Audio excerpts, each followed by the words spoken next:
Right, hey everyone, and welcome back to Cade's Comics. As you can see, I'm holding quite a lot of books. These are my top books of 2022. If this is your first time watching the channel, make sure you subscribe down below so you never miss another video. If this is not your first time watching the channel, I hope you enjoy this video like all the others. Without further ado, I'm going to get into my top 10 reads of 2022, giving my opinions about every book. In at number 10, we have Shortcomings by Adrian Toome. This is such an interesting book because it tells a story from such a human point of view with little to no stylistic art. Like, it's got obviously stylistic art in the form of black and white drawings, but there's no full page spreads, there's nothing like anything like that. I've really been getting into like indie comics recently. Obviously I still really like reading Marvel, DC, Image, things like that. So what's this book about? Well, without spoilers, it's about a couple called Ben and Miko and the strain on their relationship. I don't want to tell you anything more than that. Yeah, I don't want to tell you anything because I don't want to spoil it. That's part of the fun, is just reading it and seeing where the story goes. Because it necessarily doesn't go to places you're expecting, and, you know, characters do things that you're not necessarily expecting.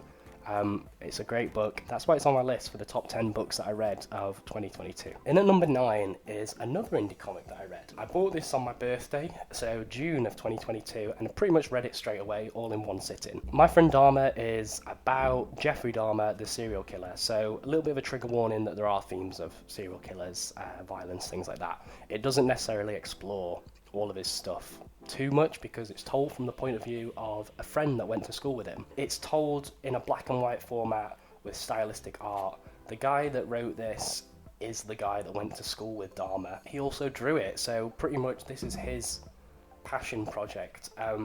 It's such an interesting story, and it's such a story that you can kind of get wrapped up in and forget the horrors of what this person went on to do, because he's kind of just seen as a little bit of a weirdo at school. For anyone that enjoys serial killers, true crime documentaries, highly recommend this, even if you're not a fan of comics. I don't know why you're watching this video if you are, but stick around. If you've got a friend or someone that like is into that kind of stuff, like I say, true crime, and you're struggling for a present for them for a birthday or something, I would recommend this because it's interesting. That's My Friend Dahmer in at number 9. Number 8 is something a little bit more gruesome, and this is also something that's not real, so don't worry. This is Maniac of New York, Volume 1, Death Train. There is a Volume 2 out that I'm looking to get. I'm actually really excited to get that. This is an interesting book because the art style in it is, I think it's probably love it or hate it, but saying that, I didn't particularly love it or hate it. It can be a little bit hard to follow at times where the actions go in, what's kind of going on, but the story itself is really interesting. You've got this killer that everyone's just kind of learned to live with. He's just been going around New York killing people, and like everyone's kind of learned to deal with him. It's probably scary to say, but it's probably like what happened if Jason Voorhees was real. Like, what can you do against him? You've got these people, particularly the mayor, that aren't really too bothered about him and are more bothered about having a fully automated train, but obviously the killer ends up getting on that, and yeah, I don't want to say anything more than that. This is again for mature readers, so go check it out if you like, again, crime thriller, mysteries, serial killers, but this is not a real person. This is like Friday the 13th style. Right, finally something a little bit more cheery. Well, not really cheery, but this is Chip Zdarsky's Spider-Man Spider's Shadow. I absolutely love Chip Zdarsky's work on Spider-Man. I've read Peter Parker, Spectacular Spider-Man, and Life Stories was basically what got me back into the hobby of comic collecting all that time ago during lockdown. I'll link that video up here actually if you're interested in watching it. So this is a what-if story. What-if stories can be interesting because if you've seen the Disney Plus show, they can explore themes of things that don't have any impact on the wider universe, and they're just one-off kind of things. This is what if Spider-Man never gave up the alien symbiote suit. This is really interesting. Obviously I read it during 2022 and it was quite a while ago, so I can still remember it, but not as much as if I'd just read it yesterday. I absolutely love Chip Zdarsky's work. I think that his writing on Spider-Man is really interesting. I would highly recommend this for any Spider-Man fans that kind of just want something a little bit different. Maybe you want a break from the wider continuity or something like that, and it's just a one-off collected thing. It takes you down paths that you wouldn't have necessarily thought of. Right, and then in at number 6, we've got, I'm going to stand these both up, this is Amazing Spider-Man by JMS. So the way that I actually ended up getting this book was that a friend gifted it to me. I did make a video of it up here.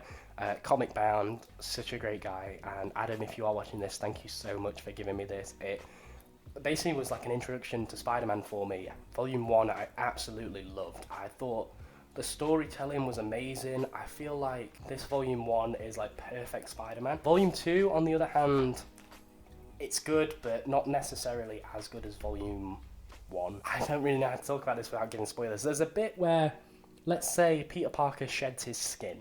That bit, I don't know, I didn't really like that at all. Obviously, you end with, like, Brand New Day, stuff like that.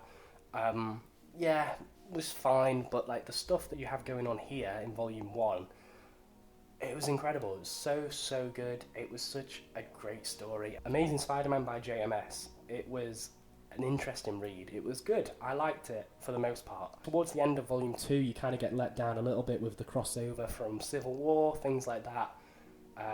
But I mean, it was a story that went on for years and years, and it's not all going to be gold, is it? And then in at number 5, just before we get into this, I just want to remind you guys, if you are liking the video, leave a like down below and let me know what some of your favourite reads from 2022 were. I really want to know. So in at number 5, we have Killing and Dying, which is the other book from Adrian Toome that I read last year. This one is not as much of a straightforward story. This is a lot of like little stories, but the way that you're able to get to know these characters in such a short amount of time and the way that the author writes them is so interesting. There are still bits from it that I think of now. I can't remember what it is, but there's a bit where there's like a fly or something on the wall and they hit it with the shoe, and the person says like, how did you manage to get your foot all the way up there? And the other person's like, no, I took my shoe off. Like, just little things that it kind of makes it seem so real. I read this all in one sitting on the train. I think about it quite a lot. It's probably one that I do want to reread, and I might even review it, who knows. The different art style and colour style and stuff like that. It shows the good things, the bad things about relationships. It shows a lot of interesting things, and I would recommend it if you enjoy shortcomings, or if you've read it, or if you've not read it, or whatever. Like, just go pick it up. It's good. In at number 4, we have Superman Secret Identity by Kurt Busiek. This is a book that I bought a while ago as trades technically, but there were 4 basically single issues, and I really hated that for so long, so I never read it. And then I saw this on Facebook Marketplace, and I'm so glad I finally got around to reading it, because it's such an interesting story. It was so great. It sounds so stupid and like a gimmick. What if Superman was a real person, but then an actual guy called Clark Kent, you know, got the powers of Superman? It's never really explained too much, and that's what's good about it. I don't know how it would have even given an explanation, but if it did, it would have kind of sullied it a little bit. Kurt Busiek is able to write this in a way and make it seem realistic and like someone you can empathise with and not just gimmicky. He's able to do it in such a way that makes it really interesting to read. It's only 4 issues, but it's 4 issues that show the entire life of someone called Clark Kent getting Superman's powers and what he chooses to do with that. It's great. I really enjoyed it, and I would recommend it. If you've not read any Superman, because you think he's too much of like a Boy Scout or something, and you enjoy a bit darker Batman type stuff, I would say this is a great place to start. You don't really need to know the whole backstory and mythos and stuff like that about Superman, because it's not really a Superman story. I really liked it, and I would recommend getting it. We're into the top 3 now. So, at number 3, we have Paper Girls by Brian K. Vaughan. This was such an interesting story to me, because I knew absolutely nothing about it. And if you don't know anything about it, I would advise you stay that way and go and read it. Don't read up on it, just go and pick it up, read it, trust me. Every issue is so weird and great and brilliant, and like it leaves on cliffhangers that you're like, what is going on with this? But you just have to stick through and read it, and you're rewarded with such a great story about these 4 girls in the 1980s that, you know, I don't want to say anything about it because I'm worried that I'll say the wrong thing and kind of spoil it for someone. Please go pick it up. This is what a lot of books want to be. A lot of the time with books, you have the main example that comes back to me is Sex Criminals. I feel like the ending to that was kind of like what it wanted to be the ending to this, essentially.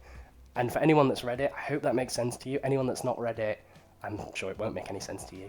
But go read it. It's great. In at number 2 is a book that I really did not think I would enjoy as much as I have. I knew I'd enjoy it on some part because it's Robert Kirkman, but this is Firepower by Robert Kirkman. And Chris Samney, I think, is the guy's name. Almost Image's answer to Iron Fist.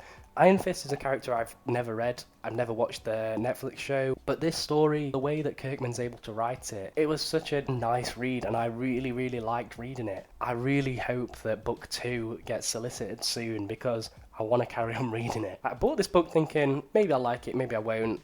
Probably sell it after I finish reading it. and it stuck around on my shelf, and it became one of my highest rated reading experiences of 2022. It's great, and just the way that Robert Kirkman writes it is so, so great.